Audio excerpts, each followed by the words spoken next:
Módulo sobre la Ley 1178 de Administración y Control Gubernamentales, SAFCO, segunda parte. Curso 6. Sistema de Tesorería y Crédito Público y Sistema de Contabilidad Integrada.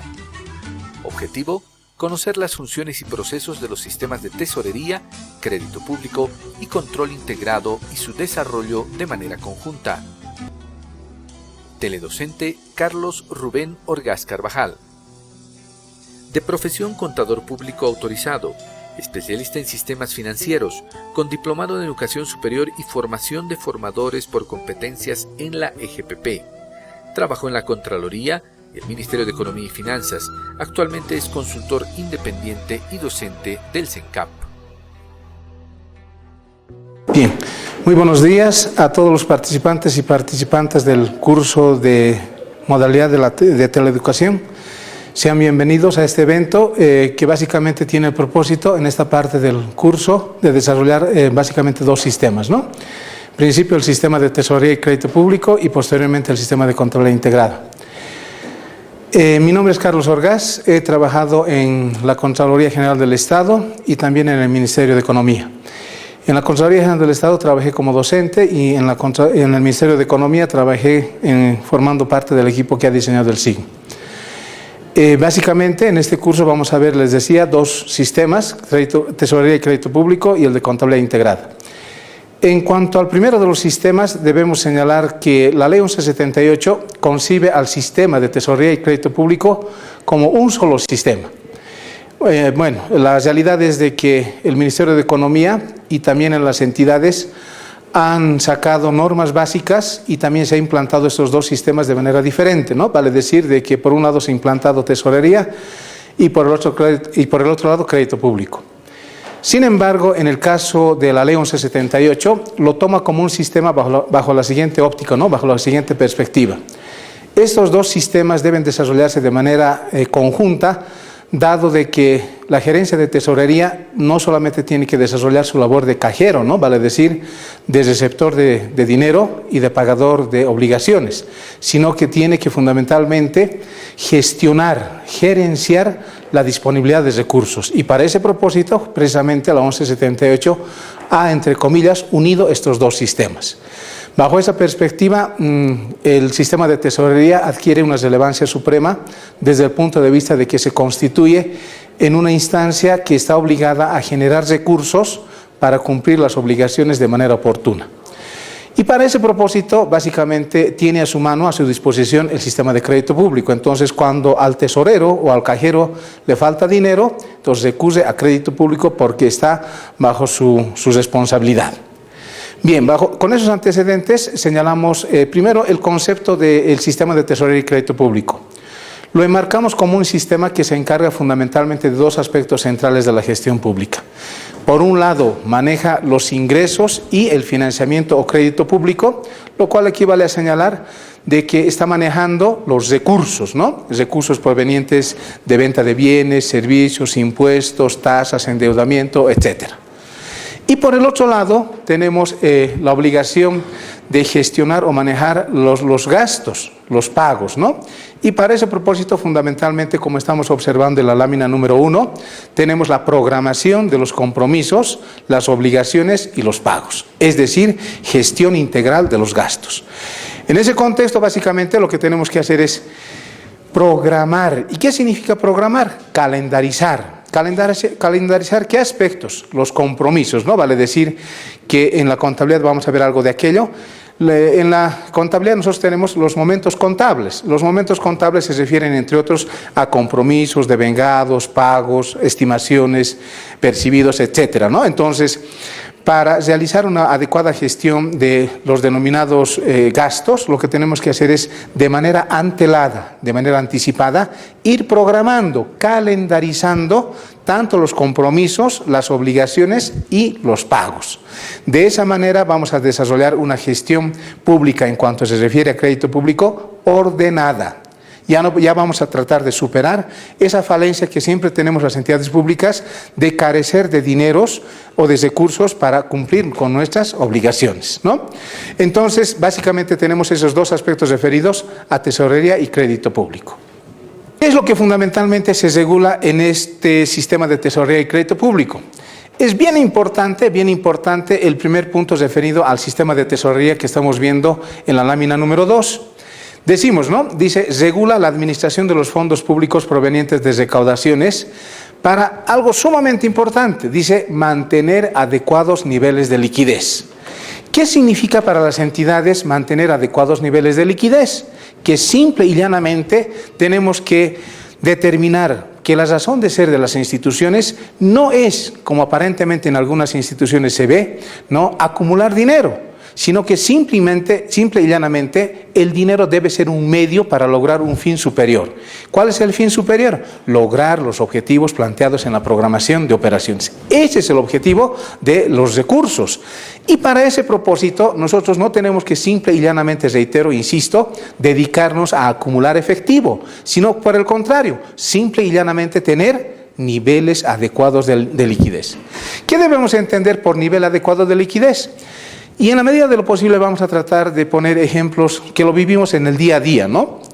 Seguramente que muchos de nosotros, por distancia o por otros factores, no vamos a la casa a almorzar. ¿Por qué? Porque seguramente, por ejemplo, vivimos cerca, ¿no? Vivimos a 1 cuadra, 2 cuadras de nuestra fuente de trabajo, y ello ¿qué implica? Que no tenemos obligación de gastar en transporte, que no tenemos obligación de gastar en alimento, en almuerzo. Pero si otra persona, por ejemplo, vive, no sé, a 10, 15, 20 cuadras, seguramente que le va a ser difícil ir a su domicilio a almorzar y volver, por el tema distancia y tiempo. Entonces acá lo importante es lo siguiente, ¿no? Para la primera persona que vive a 1 o 2 cuadras de su fuente de trabajo, seguramente que su nivel de liquidez requerido es mucho menor al nivel de liquidez que tiene una persona que vive a 10, 15, 20 cuadras. ¿Por qué? Porque la primera persona, reiteramos, no va a gastar en pasajes, no va a gastar en alimentos y obviamente su necesidad de liquidez va a ser mínima. En cambio, la persona que vive a 20, 30, 40 cuadras no va a poder ir a almorzar a su casa. ¿Y qué va a significar eso? Que va a necesitar para su transporte, va a necesitar para su almuerzo y otros gastos, ¿no ve? Entonces, el nivel de liquidez para ambas personas es distinta. Y lo mismo tiene que suceder en las entidades públicas.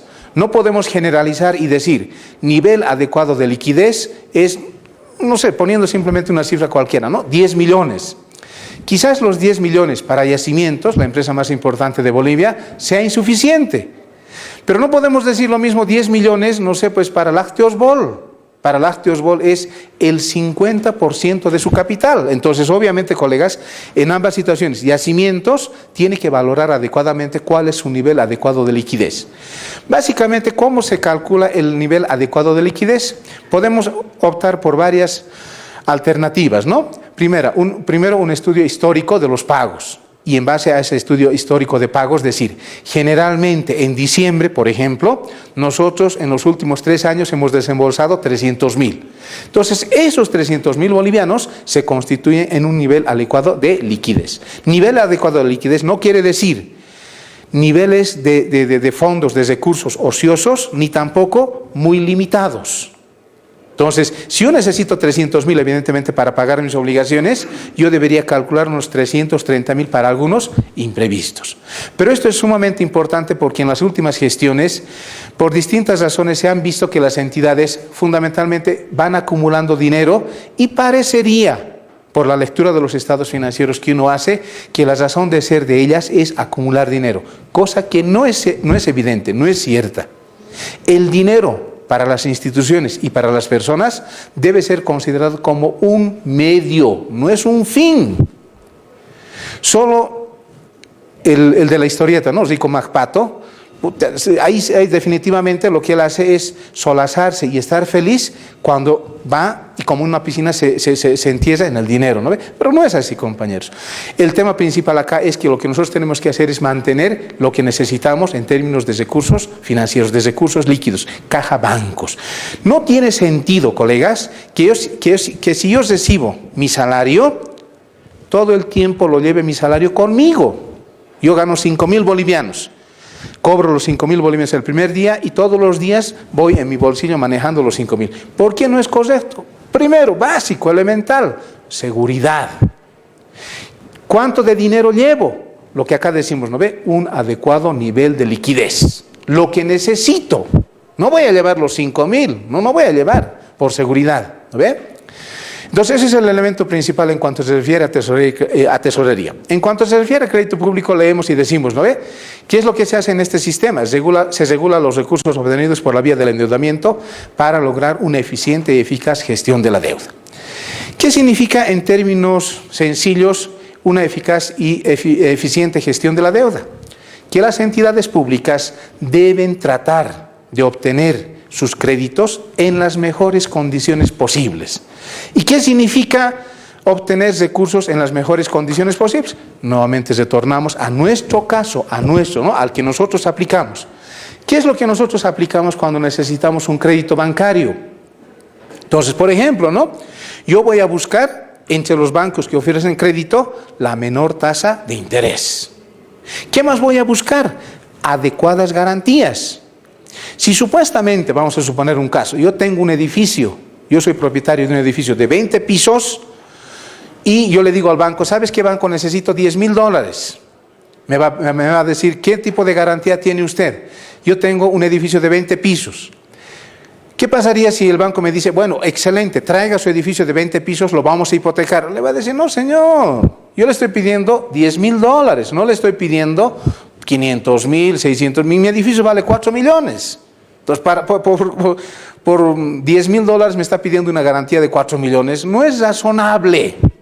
Eso es lo que nosotros tenemos que buscar. Además, ¿qué cosa tenemos que buscar en cuanto se refiere a la obtención de créditos, por ejemplo? Plazos. Si el banco me dice, ok, le voy a dar los $10.000, pero le voy a dar a 6 meses, yo digo, no, ¿cuánto gano? 5.000 bolivianos. ¿Voy a poder pagar en 6 meses $10.000? Respuesta, no. Además, obviamente, otras condiciones, como por ejemplo el tema de las garantías colaterales. Esa sola firma es con garantía hipotecaria, es con depósito de mis documentos, etcétera. Entonces, ¿qué es lo que tenemos que hacer en otros términos?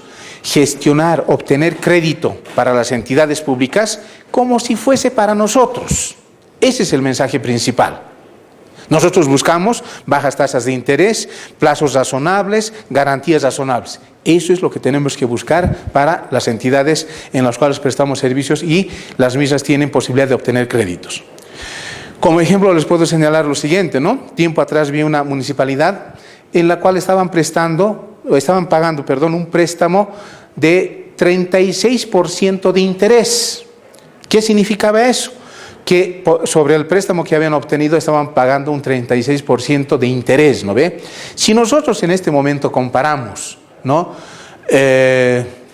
Noviembre del 2011, ¿cuánto es lo que cobran los bancos por interés?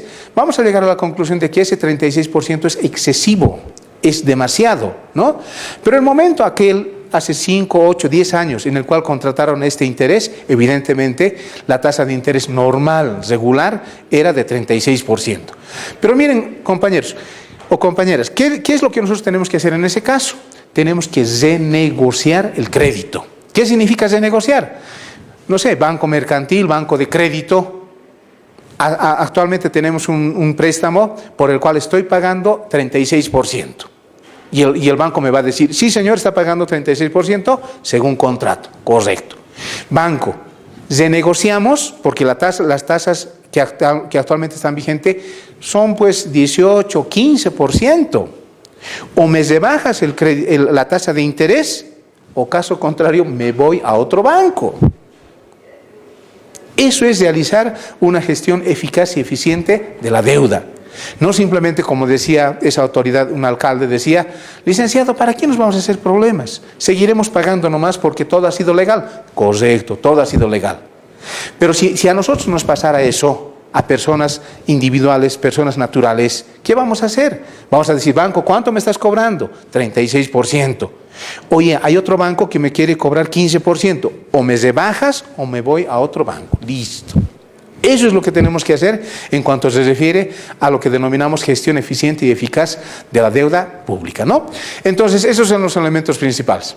Ahora, ¿Cuáles son los objetivos de estos dos sistemas? Y acá también algo bien importante, ¿no? Dice, la acción principal que se cumple a través de la lámina número 3 estamos viendo, ¿no? Dice, manejar, ¿qué cosa? ¿Qué cosa tenemos que manejar? Dice, manejar los ingresos haciendo cumplir la recaudación de ingresos tributarios y no tributarios en el momento de su exigibilidad. Mire, seguramente que ustedes ya vieron en las primeras unidades de este curso el tema de la responsabilidad por la función pública y también la Ley 1178. Y seguramente vieron que la Ley 1178 no nos califica simplemente por ejemplo, llegar temprano a la oficina, salir tardecito de la oficina, no faltarse, no escaparse, etcétera, ¿no? No hacer abandono de funciones, no. Fundamentalmente nos califica por el tema de gestión pública por resultados. ¿Qué significa eso? Que te voy a medir no solamente por si te atrasas, no te atrasas, te faltas, no te faltas, te escapas o abandonas la oficina. No, esos son aspectos formales. ¿Son importantes? Son importantes. Pero más importante es la obtención, la generación de resultados. ¿Qué es lo que tenemos que ver en este tema de, como decimos, se tiene que hacer cumplir, ¿no? Dice, la recaudación de ingresos tributarios y no tributarios en el momento de su exigibilidad? Si nosotros hemos realizado la venta de un bien, un servicio o cualquier otro producto a un tercero a crédito, tenemos que definitivamente estar pendientes, los servidores públicos de tesorería, de cuándo se vence esa venta. Si se ha vencido ayer, por ejemplo, ya el día anterior deberíamos, colegas, ¿cómo hacen los bancos? ¿Qué hacen los bancos? Un día o 2 días antes de que se venza nuestro crédito, nos llaman y nos dicen, ¿no? Señor, ¿sabe qué? Se va a vencer su crédito, por favor pase por la oficina a cancelar, antes de que se venza.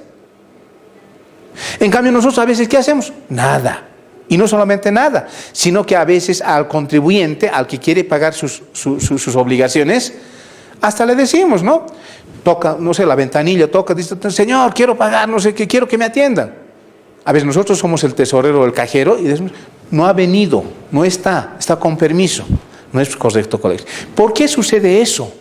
Porque el tesorero no tiene, ¿no?, un objetivo, una meta. En cambio, si al tesorero nosotros le dijésemos, ¿sabes qué? Te vamos a medir, porque si vienes tarde, si te atrasas, no te atrasas, si te faltas, no te faltas, si abandonas la oficina, no abandonas la oficina, etcétera, etcétera, etcétera. Pero también, y lo más importante va a ser el nivel de recaudaciones que tú vayas a lograr. Entonces, en esa perspectiva, el tesorero sí se va a interesar y va a hacer los mayores esfuerzos por lograr las mayores recaudaciones. Ese es el objetivo principal de la 1178. Que lo que nosotros vendamos, tratemos de recuperar. Ese es el objetivo. Mire, yo les hablo con casos reales. Caja Nacional de Salud, creo que el Tesoro General de la Nación le debe más o alrededor de 500 millones de bolivianos. ¿Desde cuándo? Desde hace años. La pregunta es, ¿la Caja Nacional de Salud necesita dinero o no? Definitivamente sí, pues, colegas. ¿Por qué? Porque nosotros somos testigos ¿de qué?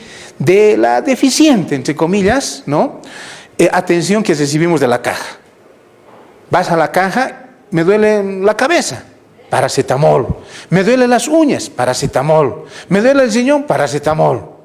El milagroso, paracetamol. ¿Todo por qué? Porque la caja también tiene carencia de recursos.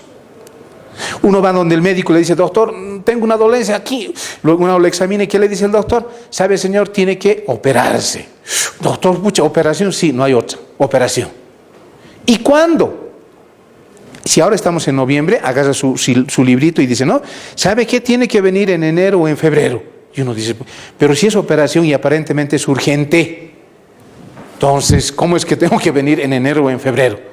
Tema básico, no hay camas disponibles. ¿Y por qué no hay camas disponibles? Porque lamentablemente lo que nosotros hacemos es no cobrar como Caja Nacional de Salud lo que el Tesoro nos debe. En términos prácticos, en términos reales. Con los 500 millones de bolivianos que nos debía, por ejemplo, seguramente al inicio de esta gestión, ¿cuántos hospitales podríamos haber construido? No sé, se me ocurre decir simplemente 4. La pregunta es, en estos momentos y con la situación económica que actualmente tenemos, ¿será posible que si el Tesoro nos paga esos 500 millones de bolivianos, vamos a poder construir 4 hospitales? Los productos, los bienes o servicios, las construcciones han subido. ¿Y cuál va a ser el resultado? De que con los 500 millones que nosotros podamos recuperar como Caja Nacional de Salud del Tesoro, seguramente no vamos a poder construir 4 hospitales. ¿Quién ha perdido? Alguien dirá la Caja, pero más que la Caja, digo yo, ha perdido la sociedad boliviana. ¿Por qué? Porque, colegas, no solamente es cuestión pues, de decir, no, cierto, correcto, me debe el Tesoro.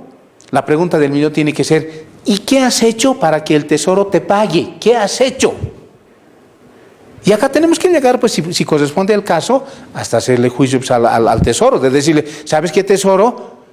Porque tú no me pagas, brindo mala atención, no puedo ampliar mi infraestructura, doy medicamentos genéricos y definitivamente las operaciones se posponen. Pero fundamentalmente, ¿a qué se debe eso? A que no cumplimos este precepto fundamental, este precepto básico. Tenemos que hacer cumplir, tenemos que cobrar lo que nos deben. ¿Cuándo? En el momento de su exigibilidad. ¿Cuándo se produce la exigibilidad? Cuando yo tengo que pagar hoy día, mañana ya es exigible coactivamente. A eso tengo que llegar. No solamente decir, ¿no? Me deben, están en mi balance. No. El día en el cual a la Caja Nacional de Salud se le practique una auditoría operativa, yo creo que van a rodar varias cabezas. Por lo primero que le voy a decir, señor, ¿hace cuántos años le deben esto el Tesoro? No sé, pues 5, 10, 3, 2, no sé cuántos años será. ¿Usted qué cosa ha hecho para cobrar? Grave va a ser nuestra situación, ¿no? Entonces eso hay que evitar, no solamente como Caja, sino como cualquier otra entidad. Todas las entidades casi generalmente tienen cuentas por cobrar. En algunos casos da vergüenza, pero son de años, 15, 20 años. Y cuando vamos y le preguntamos al contador, ¿de qué es esto? No sé, me han dejado así. Yo he encontrado el balance así. ¿Y qué ha hecho? Lo copio. No es pues así, no es copiar nada más. Sino que la tesorería tiene que decir, ¿quiénes nos deben? Hacer lo que hacen los bancos. ¿Qué hacen los bancos? Miren, yo vivo por Sobocachi en La Paz y ocurre que, por ejemplo, a las personas que no pagan oportunamente sus obligaciones, les empiezan a pegar carteles, papeles, ¿no? Ahí en los postes dicen, ¿no? Perico Pérez, deudor moroso, pague. ¿Qué está haciendo la entidad financiera? Está agotando los medios para recuperar lo que ha prestado. Es lógico, pues. Eso tiene que hacer. No simplemente prestar y olvidarse, ¿no? Lindo sería, ¿no? Haríamos fila para prestarnos. Oye, te prestas y no te cobran. Maravilloso, pero no es así, pues no es así. Entonces nosotros tenemos que algo de ello imitar de los bancos. Agotar todos los medios. Y va a llegar seguramente un momento en el cual la Contraloría nos va a decir, de acuerdo, les deben a ustedes, pero ¿qué han hecho para cobrar? Les hemos llamado por teléfono. ¿Qué evidencia hay? Les hemos mandado carta. ¿Dónde está la carta? Le hemos denunciado ante el juez. ¿Dónde está el juicio? A ese nivel tenemos que llegar. No simplemente decir, nos deben y dejar que el tiempo transcurra. Puede haber prescripción. Y si ocurre una prescripción, nosotros vamos a ser responsables. En la segunda parte decimos de la lámina 3, dice manejar el financiamiento buscando captar recursos internos y externos por la vía del endeudamiento, ¿no? Entonces ya hemos hablado de cuáles son los elementos básicos que debemos tomar en cuenta para gestionar el tema del endeudamiento. Pero además de ello, ¿qué debemos hacer además de manejar? Decíamos a la presentación de esta parte del evento, decíamos programar las cuotas de compromisos, obligaciones y pagos para ejecutar el presupuesto de gastos. Tenemos que dejar de que el área de tesorería simple y llanamente trabaje como cajero. ¿Cuál es la labor del cajero? Recibir dinero, pagar las obligaciones. Pero no tenemos que simplemente remitirnos a aquello, sino que por el contrario, lo que nosotros tenemos es que programemos lo que vamos a pagar de acá 2, 3, 4, 5 meses. Programar. Miren, seguramente que en el sistema de bienes y servicios vieron algunos elementos referidos a la gestión de compras, ¿no? Y ahí seguramente vieron que una compra tiene que cumplir la norma básica del SAF, la 181 vigente actualmente, ¿no? Y nos dice que para iniciar un proceso de compra, nosotros tenemos que obtener una certificación presupuestaria. ¿En qué consiste la certificación presupuestaria? Fundamentalmente en reservar un determinado monto del presupuesto para continuar desarrollando el proceso de compra. Eso es lo que nos exige la norma básica del sistema de administración de bienes y servicios. Pero de lo que nos olvidamos es también de preguntarle al tesorero, oye, estoy iniciando la compra o contratación o construcción de un bien. Pregunta, ¿vas a tener dinero, vas a tener disponibilidades para pagar estas obligaciones? ¿Sí o no? No le consultamos al tesorero. ¿Y cuál es el resultado? Que nosotros vamos desarrollando las compras, las contrataciones, sin ver las reales posibilidades de tesorería. Si nosotros realmente hiciéramos lo que establece la 1178 en el sentido de programar y fundamentalmente, además de emitir una certificación presupuestaria, emitir una certificación de tesorería. Yo voy a dirigirme al tesorero y le voy a decir, ¿sabes qué? Estoy contratando la compra de computadoras. ¿Vas a poder pagar esas computadoras? Sí. Y ya, como tesorero, va a empezar a programar. Seguramente esas obligaciones no las vamos a pagar mañana ni pasado. Es posible que lo paguemos de acá a 1, 2, 3, 4 meses. Pero eso ya tiene que estar programado. Y tenemos que programar lo que decimos acá, los compromisos, las obligaciones, lo que denominamos técnicamente los pasivos, y también tenemos que programar los pagos. No todo lo que debemos, las obligaciones, es de pago inmediato. Algunos son de pago diferido, ¿no? Nosotros contratamos la compra de maquinaria, pero eso con el vendedor acordamos en que vamos a pagar a plazos. Entonces, ¿qué es lo que tenemos que programar? Los pagos. Bajo esa perspectiva, entonces, nosotros tenemos esos dos elementos básicos para el tema de tesorería y crédito público. Ahora bien, la ley 1178, al igual que para los otros sistemas que seguramente vieron, no tiene preceptos o reglas para el manejo de todos los sistemas de la 1178. Ahora bien, ¿cuáles son los preceptos básicos que nos establece para el sistema de crédito público? Nos indica a través de esta lámina número 4 que toda deuda pública interna o externa que sea con plazo mayor a un año, vale decir, vamos a suponer hipotéticamente, ¿no? La municipalidad de Achacachi contrata un crédito a 5 años plazo y va a tener que pagar a partir del segundo. Entonces, ese va a ser una deuda pública con plazo mayor a un año. ¿Qué tenemos que hacer en ese contexto? Lo que tenemos que hacer es que aquello debe ser autorizado por la máxima autoridad del sistema de tesorería del Estado, es decir, por el Tesoro General de la Nación. En su calidad de órgano rector del sistema de tesorería y crédito público, el Ministerio de Economía, a través del Viceministerio de Tesoro y Crédito Público, nos va a otorgar el OK para el registro de inicio de operaciones de crédito público. Entonces, acá lo que la 1178 nos está diciendo, si tu entidad quieres obtener un crédito cuyo plazo de vencimiento sea mayor a un año, eso tiene que gestionarse, tramitarse, aprobarse mediante el Tesoro General de la Nación. ¿Qué ocurre con los préstamos o deuda pública interna o externa con plazo menor a un año? Es decir, nosotros vamos al FNDR y le decimos, FNDR, necesitamos un crédito de, no sé, $50,000 pagaderos en 8 meses. Es decir, en la misma gestión. Entonces, en ese caso, como acá señalamos, y la ley 1178 se dice, esos créditos deben ser aprobados, gestionados por cada entidad. Cada entidad va a aprobar esos créditos con la condición de que estén sujetas a la programación financiera o a su presupuesto. Pero además, sí, a las reglas establecidas por la máxima autoridad del sistema de tesorería. ¿Cómo opera esto en términos reales? Cuando yo voy a obtener un crédito, por ejemplo, a 8 meses plazo, entonces lo que voy a hacer en mi presupuesto de ingresos, voy a colocar los recursos provenientes de la obtención de préstamos de corto plazo. Y en ese mismo presupuesto de esa misma gestión, yo debería colocar el presupuesto de gastos, es decir, la amortización de préstamo. Entonces, ¿qué estamos haciendo? Asegurándonos de que evidentemente vamos a recibir dineros provenientes de endeudamiento, pero a la vez vamos a pagarlos porque está en nuestro presupuesto de gastos. Algo importante y que aplica para todas las entidades del sector público es ese mensaje que nos dice que las políticas y normas establecidas por la máxima autoridad del sistema de tesorería son de cumplimiento obligatorio para todas las entidades públicas. ¿En qué se traduce esto? Esto se traduce en la obligación de las entidades, por ejemplo, ¿no?, que básicamente trabajan en la ciudad de La Paz, de que todas ellas tengan sus recursos en la CUT, cuenta única del Tesoro. ¿Qué es la CUT? La CUT es una cuenta administrada, manejada y cuyo titular es el Tesoro General de la Nación, en la cual se van depositando los recursos generados por todas las entidades públicas. Ahora bien, las entidades públicas, ¿no?, lo que tienen son sus recursos en la CUT a través de libretas.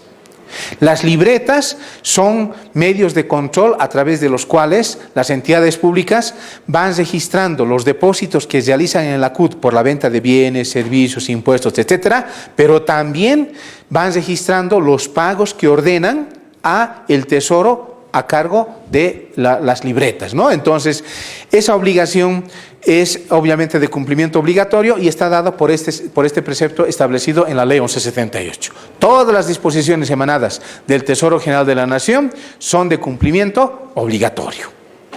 Muy bien, pasemos a la siguiente lámina, la número 5, es el referido a cómo se implanta el sistema de tesorería y crédito público. El sistema de tesorería y crédito público se implanta con un instrumento, con una herramienta denominada reglamento específico. En esta lámina número 5, en la parte inferior, ustedes tienen ahí el reglamento específico. Tenemos que preguntarnos, ¿de quién es responsabilidad la elaboración del reglamento específico? De la MAE. De acuerdo a la Ley 1178, todas las entidades, para todos los sistemas que tengan, denomínese tesorería, crédito público, contabilidad, bienes y servicios, compras, personal, etcétera, cada uno de esos sistemas tiene que tener su reglamento específico. Ese reglamento específico, primero, debe ser elaborado por cada entidad y seguramente, como lo vieron de manera previa, tiene que recoger, tiene que reflejar la realidad institucional. Por eso es que cada reglamento específico es propio, exclusivo de cada entidad.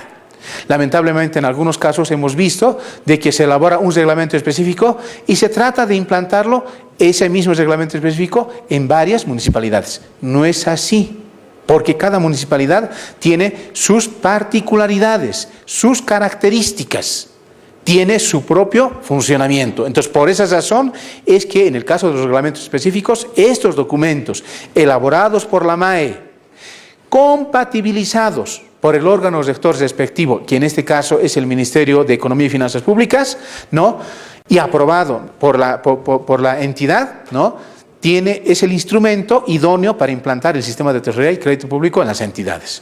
¿Bajo qué contexto debe ser elaborado el reglamento específico del sistema de tesorería y crédito público? La Ley 1178 nos indica ahí lo que tenemos, el mensaje entre comillas, dice, ¿no?, cada entidad elaborará su reglamento específico en el marco de las normas básicas dictadas por el órgano rector. El sistema de tesorería y crédito público, cada uno de ellos tiene su propia norma básica. Las entidades públicas, ¿qué tienen que hacer? Tomar en consideración esas normas básicas, sus operaciones, sus características, su realidad, y a partir de ello elaborar su reglamento específico. En el caso del sistema de tesorería y crédito público, el Ministerio de Economía es el responsable de emitir las normas básicas de, reitero, sistema de tesorería y crédito público. Bien, con esto habríamos terminado las unidades referidas a tesorería y crédito público, y ahora pasemos al sistema de contabilidad integrada. La primera parte de este curso ha presentado las funciones del sistema de tesorería y crédito público, que manejan los ingresos, el financiamiento público y gestiona los gastos a través de la programación. Es importante recordar también que la tesorería de cada institución debe estar al tanto de compras y contrataciones, etc., a través de una programación y una certificación presupuestaria. La Ley 1178 tiene las siguientes reglas para el sistema de crédito público. Toda deuda pública, interna o externa, de mayor a un año, debe ser autorizada por el Tesoro General de la Nación. Toda deuda pública interna o externa menor a un año debe ser gestionada y aprobada por la misma entidad. Todas las entidades públicas deben recursos en la Cuenta Única del Tesoro, CUT, administrada por el Tesoro General de la Nación. El sistema de tesorería y crédito público se implanta a través del reglamento específico, que es elaborado por la máxima autoridad ejecutiva de cada entidad en el marco de las normas básicas dictadas por el órgano rector, Ministerio de Economía y Finanzas Públicas. ¿Qué es el programa de teleeducación Construyendo un Nuevo Estado? Es una nueva modalidad para capacitarse y formarse de manera accesible y gratuita sobre temas de gestión pública, utilizando medios masivos como la televisión y el Internet. ¿Cuál es el objetivo? Fortalecer las capacidades teóricas y prácticas de participación y control social de las y los ciudadanos en general y de la sociedad civil organizada en temas de gestión pública. ¿A quiénes está dirigido? A toda la sociedad en su conjunto: estudiantes, universitarios, profesionales independientes, servidoras y servidores públicos, amas de casa, jubilados, dirigentes sociales, organizaciones sociales y todos quienes tengan interés en este tipo de formación. ¿Qué se tiene que hacer para obtener los cursos de teleeducación? Los interesados deberán aproximarse por las oficinas de la Escuela de Gestión Pública Plurinacional, ubicadas en la calle Bolívar 724, esquina Indaburo, unidad de comunicación, y dejar un DVD por módulo. La EGPP copia el contenido y entrega el material para que los interesados puedan estudiar el mismo. También puede ingresar a la página web de la Escuela de Gestión Pública Plurinacional, egpp.gov.bo, al link Teleeducación. Ahí podrá encontrar material complementario sobre nuestros cursos. ¿Cómo programar el examen? Llamando al número 220-4103, se programa el día y la hora para el examen. Las evaluaciones se toman de lunes a viernes en horarios de oficina. Para el interior del país, ingrese a la página de la escuela, egpp.gov.bo, al link Teleeducación. Verifique las fechas y lugares de evaluación por departamento y mediante el correo electrónico confirme su participación en la evaluación enviándonos sus datos y los módulos en los cuales rendirá examen. ¿Qué se necesita para inscribirse y rendir un examen? Necesita una fotocopia de carnet de identidad y llenar la ficha de inscripción de la Escuela de Gestión Pública Plurinacional, Programa de Teleeducación. ¿Qué nota debe obtener para la certificación? La nota mínima de aprobación es de 70 sobre 100. ¿El programa tiene algún costo? Recuerde que este programa es totalmente gratuito. Denuncie cualquier cobro irregular al teléfono 220-4103 o escríbanos al correo teleeducacion@egpp.gov.bo.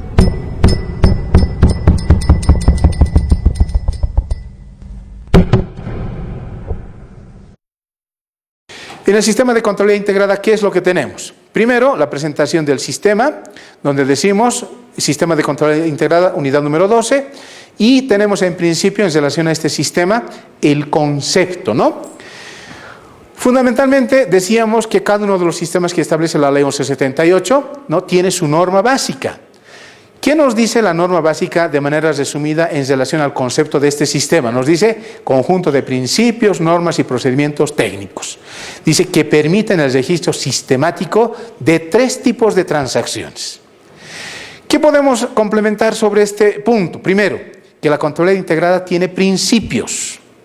Esos principios fundamentalmente están dados, por ejemplo, ¿no?, por el principio de vengado, por el principio de exposición, por el principio de materialidad, etcétera, principios de contabilidad integrada.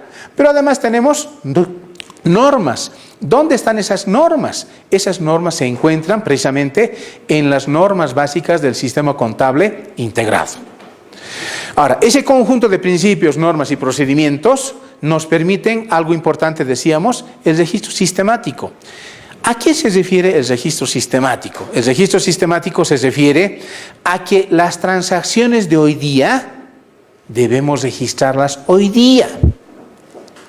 La contabilidad tiene una gran debilidad y es el hecho de que fundamentalmente presenta información histórica. Y no debe ser así, no tiene que ser así. La contabilidad tiene que presentar información en línea, del día. Si nosotros cumplimos esas características, el área contable se va a hacer importante. Pero si por el contrario, nosotros los estados financieros los presentamos después de 2 o 3 meses, la pregunta base es: ¿qué utilidad tiene un documento que contiene información de 2 o 3 meses atrás? ¿Qué utilidad tiene? ¿Qué oportunidad? Respuesta: ninguna. Entonces, esa es la razón por la cual nosotros lo que tenemos que hacer es cumplir este precepto de la 1178, pero además algo importante, simple y llanamente cumplir uno de los principios básicos, que es el principio del devengado. ¿Qué nos dice el principio del devengado de manera resumida? Los ingresos y gastos de enero tienen que ser registrados en enero. Los gastos de enero, lo mismo. No tiene sentido lo que a veces en algunas instituciones hacemos, ¿no ve? Regularizar todo. ¿Qué es todo? Fondos en avance, anticipos, gastos, ingresos, todo en diciembre. Ingresos y gastos de enero, febrero, marzo, cuando fundamentalmente en muchos casos estamos regularizando, solamente en diciembre. Entonces, esa es la razón por la cual la contabilidad ha perdido gran parte de su aporte a la gestión pública. Y también acá complementamos señalando de que los tipos de transacciones que se deben procesar en este sistema, y de acuerdo a la ley 1178, son 3. Transacciones presupuestarias que tienen afectación u origen en el presupuesto, transacciones financieras que se traducen en el movimiento de efectivo y transacciones patrimoniales, fundamentalmente derivadas, originadas en el presupuesto y que se traducen en cuentas de activo, pasivo, ingreso, gasto, etcétera. Ahora, es importante de que nosotros establezcamos cuál es la razón por la cual nosotros denominamos sistema contable integrado.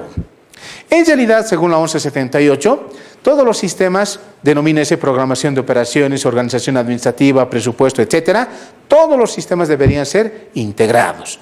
Ese es el sistema que ha logrado en alguna medida ser integrado.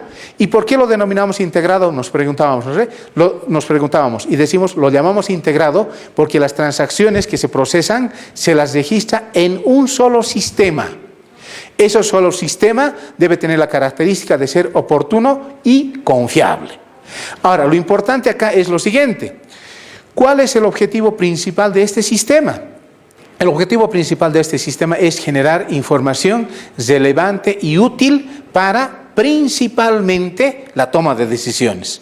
Pero además de generar información para la toma de decisiones, el nivel superior, el nivel directivo, los gobernadores, los alcaldes, los ministros, etcétera, lo que tienen que es tomar decisiones, pero además planificar, además controlar.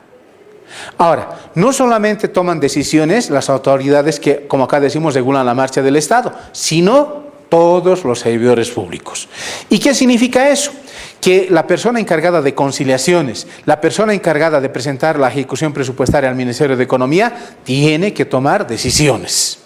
Y a esos niveles también se les debe proporcionar información con estas características: relevante, útil, oportuna, confiable.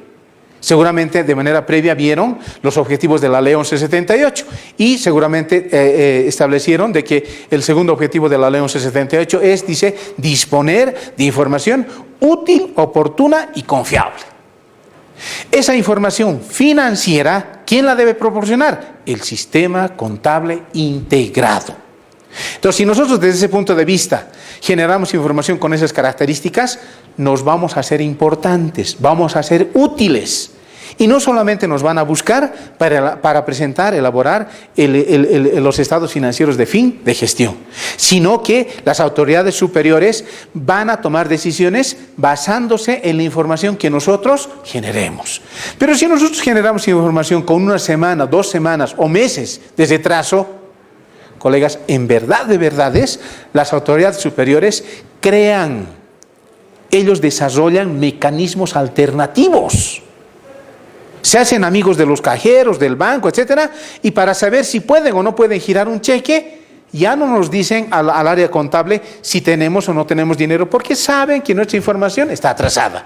Entonces, ¿qué hacen? Llaman al banco y dicen, oye amigo, ¿cuánto de saldo tengo? 1 millón. Ah, gracias. Yo voy a girar entonces un cheque de 800,000. Pero ya no nos preguntan. Y no nos preguntan porque no estamos cumpliendo este mandato de la 1178. Generar información útil, oportuna y confiable. Ahora bien, en términos generales, ¿cuál es el proceso que se desarrolla en la contabilidad integrada?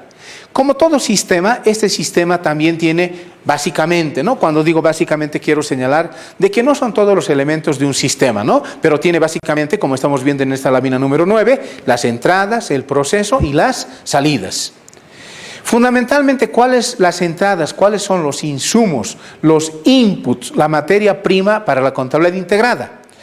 Lo que acá decimos, ¿no? Las transacciones u operaciones con incidencia económico-financiera. Vale decir, aquellos eventos, aquellas transacciones o operaciones que son posibles de medirlas desde el punto de vista económico o financiero. Pueden suceder eventos importantísimos que no son susceptibles de ser consideradas entradas del sistema contable integrado. Sí. ¿Cuáles, por ejemplo? Cambio de ministro. Cambio de ministro es realmente algo importantísimo. Cambio de autoridad municipal, alcalde. Cambio de gobernador, es importante. Sin embargo, esos eventos, esas transacciones no son posibles de ser evaluadas, de ser cuantificadas en términos económico-financieros.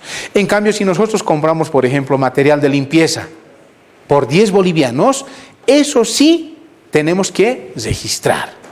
Ahora bien, el proceso fundamentalmente está dado por el desarrollo de subsistemas. Acá en esta lámina las denominamos contabilidad, ¿no? En realidad, la norma básica del sistema contable integrado denomina subsistema de registro presupuestario, al primero.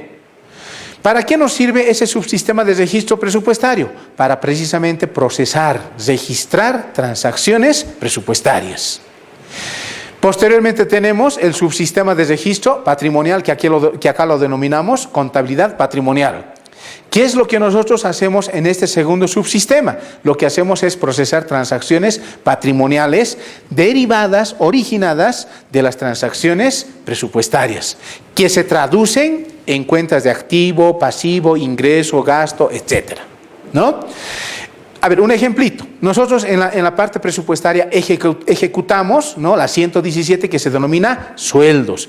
Esa es una partida presupuestaria. Si esa partida presupuestaria está vinculada a una actividad, que seguramente lo vieron en presupuesto, que es actividad, que es proyecto, entonces vamos a decir que debe reflejarse, esa partida 117 sueldos, debe reflejarse en la parte patrimonial en una cuenta de gastos. Para que se entienda, gastos por sueldos y salarios. Entonces, lo que está viniendo de presupuesto, nosotros lo convertimos a cuentas patrimoniales. Y finalmente tenemos el subsistema financiero. ¿De qué se encarga este subsistema de registro financiero, que acá lo denominamos contabilidad financiera? De procesar todas las transacciones que tengan efecto o incidencia en el disponible. Si, por ejemplo, nosotros realizamos el pago de salarios, ciertamente que tenemos este tercer subsistema. ¿Por qué? Porque hay movimiento de efectivo, hay afectación al disponible, a la cuenta bancos. Ahora bien, identificado las entradas, el proceso, vamos a las salidas. Del denominado subsistema de registro presupuestario generamos básicamente, no quiere decir únicamente, ¿no?, los denominados estados de ejecución presupuestaria, tanto de recursos como de gastos, pero podemos generar bajo distintas ópticas. ¿Qué quiere decir ópticas? Por ejemplo, yo puedo generar por fuentes de financiamiento, puedo generar por organismo financiador, por categorías programáticas, ¿no? Entonces, acá simplemente de manera general y en tratándose de un curso introductorio decimos estados de ejecución presupuestaria, de ingresos o de recursos y gastos. Del segundo subsistema, denominado subsistema de registro patrimonial, generamos fundamentalmente el balance general, el estado de resultados, o también conocido como estado de recursos y gastos corrientes, el estado de evolución del patrimonio neto y otros estados. ¿Cuáles son esos otros estados? Por ejemplo, los estados de cuenta, estado de cuenta de activos fijos, estado de cuentas por cobrar, de cuentas por pagar, etcétera. Y del subsistema de registro financiero, nosotros generamos fundamentalmente el flujo de caja. Este flujo de caja fundamentalmente es un documento, es un estado financiero básico que nos muestra las razones o cuentas que nos generaron efectivo y las cuentas en las cuales hemos aplicado el efectivo. Es bien importante considerar lo siguiente, ¿no? De que estos tres subsistemas que los hemos mencionado en esta lámina deben estar integrados. ¿Cómo se integran las transacciones presupuestarias con las patrimoniales? Cuando las partidas o rubros, ¿no?, sean de ingresos o de recursos o de gastos respectivamente, se devengan. ¿Qué quiere decir devengar? Esto tiene directa relación con un principio de contabilidad, principio del devengado. ¿Qué me dice ese principio del devengado? Que un ingreso o gasto se reconoce, se registra en el momento en el cual sucede el hecho substancial, independiente de su cobro o pago. En términos prácticos, ¿qué significa esto? Tema de salarios, ¿no? Siempre hablamos del tema de salarios. Decimos que si nosotros algunas veces, algunas entidades dicen, ¿no?, ¿por qué no has registrado los gastos de enero? Porque no los he podido pagar debido a que no teníamos efectivo. Esa es la razón por la cual no hemos pagado, no hemos registrado, antes que pagado, no hemos registrado los gastos por sueldos en enero. Corresponden a enero, pero como no los hemos podido pagar porque no tenemos efectivo, no hemos registrado. Colegas, falso. Esa es una clara violación al principio del devengado. El principio del devengado me dice, independiente de que puedas pagar o no puedas pagar, si el gasto corresponde a enero, en enero tiene que estar registrado ese gasto. Lo mismo ocurre con los ingresos, ¿no? Si, por ejemplo, se han vendido bienes o servicios, o el tema mucho más práctico de alquileres, muchas entidades, algunas municipalidades van de por medio, ocurren que alquilan a terceros sus instalaciones. Caso, por ejemplo, de la Municipalidad de La Paz, alquilan a terceros los mingitorios. Entonces, existe un locatario y la municipalidad. Entonces, a través de un documento, lo que se establece es que vamos a nosotros a percibir determinada suma de dinero por alquileres. ¿Qué tenemos que hacer? Antes de concluir enero, aun cuando no nos hayan pagado por alquileres, reitero, aun cuando no nos hayan pagado por alquileres, nosotros tenemos que devengar. ¿Cómo tenemos que devengar? Fundamentalmente registrando en presupuesto, ¿no?, a nivel de, en el caso del Sigma, a través de un C21 en devengado. Y ese C21, caso Sigma, va a pasar a la parte patrimonial. Y en la parte patrimonial, de manera automática, ¿qué es lo que se va a hacer? Se va a hacer una transacción, un asiento contable que nos diga, fundamentalmente, alquileres por cobrar o ingresos por alquileres. Reitero, alquileres por cobrar a ingresos por alquileres. ¿Qué estamos haciendo? Estamos registrando en enero los ingresos que le corresponden a enero. Porque si nosotros registramos esos ingresos en febrero, cuando nos pagan, colegas, estamos distorsionando la información. Al mes de enero que le corresponden los ingresos por alquileres, en realidad lo estamos registrando en febrero. ¿Y qué significa eso? Distorsionar la información. Si yo como gerente, como responsable, como ministro, como gobernador o como gerente de una empresa, digo cuántos han sido los ingresos y cuántos han sido los gastos, como no están todos los ingresos y no están todos los gastos, voy a tener una falsa imagen de la situación económica financiera de la entidad. Por eso es importante que nosotros registremos los ingresos y gastos u operaciones que correspondan en el mes, en el periodo que corresponda. Y decíamos, ¿cómo se integran? Cuando las transacciones presupuestarias, sean de ingresos o gastos, se devengan. En ese momento se integra, se relaciona el subsistema presupuestario con el subsistema patrimonial. ¿Cuándo se integra el subsistema presupuestario, el patrimonial, con el financiero? Cuando los gastos por salarios se deciden pagarlos. Entonces yo voy a registrar en términos de pago en el presupuesto, en términos de disminución de caja bancos en la parte patrimonial, y en la parte financiera va a quedar asentado la salida de efectivo por concepto de salarios. Entonces, ¿Cuál es la conclusión? De que si un gasto es pagado en ese momento, entonces se integra, se pone en funcionamiento el subsistema financiero, ¿no?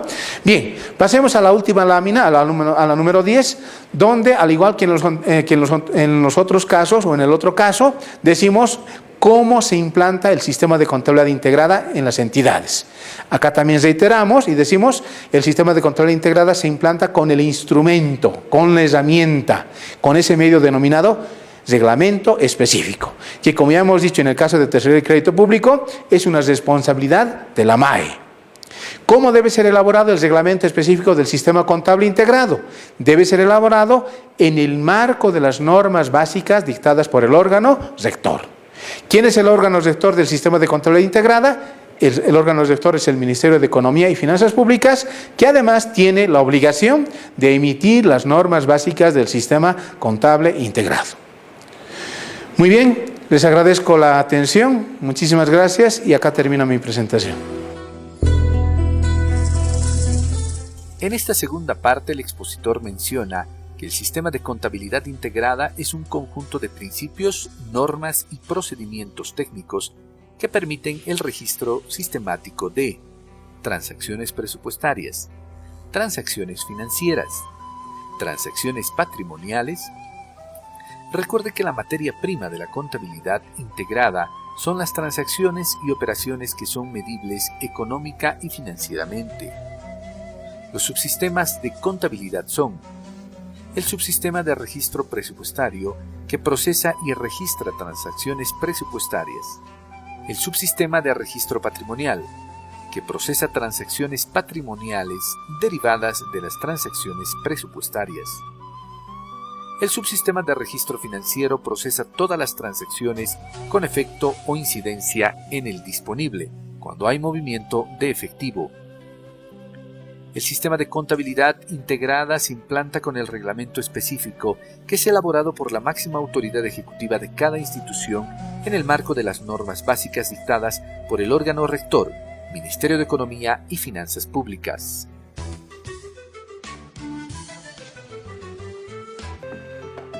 Todos los bolivianos y bolivianas estamos construyendo ahora un nuevo Estado.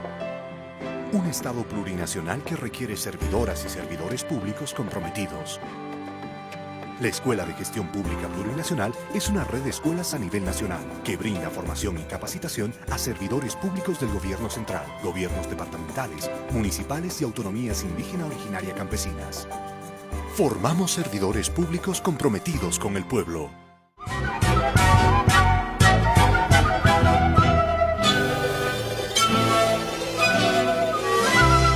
Si quieres comunicarte con el programa Construyendo un Nuevo Estado, visita egpp.gov.bo o teleeduca.egpp.gov.bo. También puedes escribirnos.